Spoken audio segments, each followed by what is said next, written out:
ده ارنب، والارنب لازم يتشوح. بصوا بقى اهو.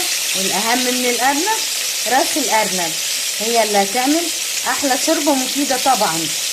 لازم. بصوا شايفين شكلها عامل ازاي. هنرميها كده معاها في الحله، وهنفضل نشوح شويه كده. بعد كده اقول لكم هنعمل ايه. شوحناه شويه وبعدين بنقلب عليه البصل كده. البصل ده على فكره حاطه توابل، وبنقلب كمان شويه وبنرجع تاني، ومن غير اي افتكاسات للتوابل، ملح وفلفل وكزبره ناشفه بس، علشان ما تضيعيش طعم الارنب. اهم حاجه بتكوني غسلاه في الاول بشويه ملح ونقعاه، وبنسخن له الميه وبنصب عليه اهو. دي ميه سخنه اهو. بتحطوا له الميه بتاعته مره واحده كده وبتغطيه.